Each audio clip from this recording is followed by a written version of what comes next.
প্রিয় দর্শক দেখেন এত ভালো গাছ আসলে গাছগুলা অনেক ভালো এবং গাছে দেখছি যে মরিচের সংখ্যাও একেবারে খারাপ না।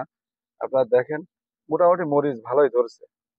তো আসলে এই ভালো ধরার কারণ কি এবং এত সুন্দর গাছ হওয়ার কারণ কি আমরা চাষার মুখ থেকে শুনবো। চাচা আসসালামু আলাইকুম। ওয়ালাইকুম আসসালাম। আপনার এই জায়গায় মরিচ গাছ এত সুন্দর হওয়ার কারণ কি এবং মরিচ গাছে দেখলাম মরিচও ধরছে মোটামুটি। মরিচ চলেন ধরেছে। মরিচ ধরছে তাই এর কারণ কি মরিচটা ধরার এই গাছ এত সুন্দর আপনি কি কি এতে আপনি করছেন মানে কি কি সার মাটি প্রয়োগ করেছেন এবং গাছ কিভাবে আপনি পরিচর্যা করছেন যে এত সুন্দর গাছ এত সুন্দর ফলন এর কারণ কি যদি একটু জানাইতেন।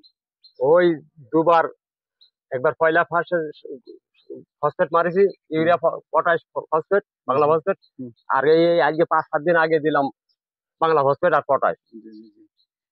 তাই এই মানে গাছ এত সুন্দর কারণ কি এদিকে ছায়ার কারণে নাকি হলো এই জায়গায় ছায়ার কারণে তাপমাত্রা কম আছে এই জন্য কি গাছ গাছ এত সুন্দর নাকি? এই নতুন বই তো, হুম, হুম, হুম। এবারটা এই বছরে আমার তো কোনো আর যত্ন নাই, এই যত্নে তাছাড়া কিছু নেই, তাহলে যদি ভালোই গাছ। মানে আমি আর অন্য কিছু করিনি, আপনি হাওয়াই।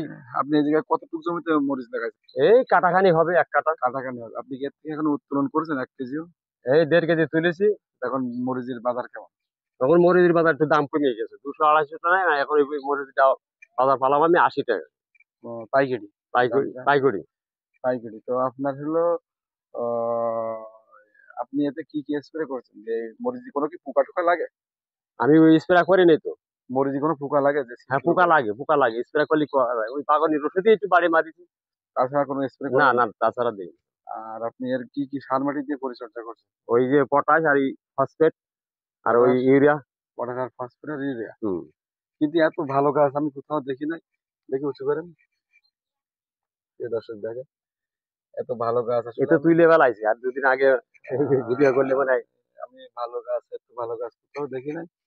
তো আমি এই চাষার এই বইতে দেখছি আসলে কথাই বলে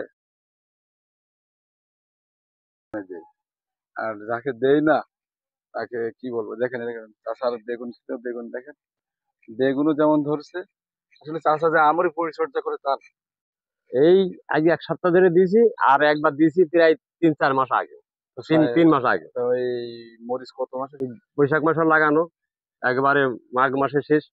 মাঘ মাসের শেষ। হুম। তো আপনার হলো মানে কয় মাস এর থেকে আপনি মরিচ সংগ্রহ করতে পারেন? এই বৈশাখ মাসের থেকেই আমি সংগ্রহ করা শুরু সংগ্রহ হয়? করা শুরু করি। আর কয় মাস সংগ্রহ করা যায়? এই বললাম, 5 মাস। 5 মাস। হ্যাঁ, মরিচ ভালো তো ভালো। তা আপনি তো সপ্তাহে কয়দিন স্প্রে করেন? একদিন?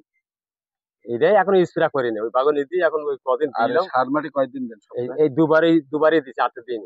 এই পর্যন্ত দুবারই দিছি। 4 মাস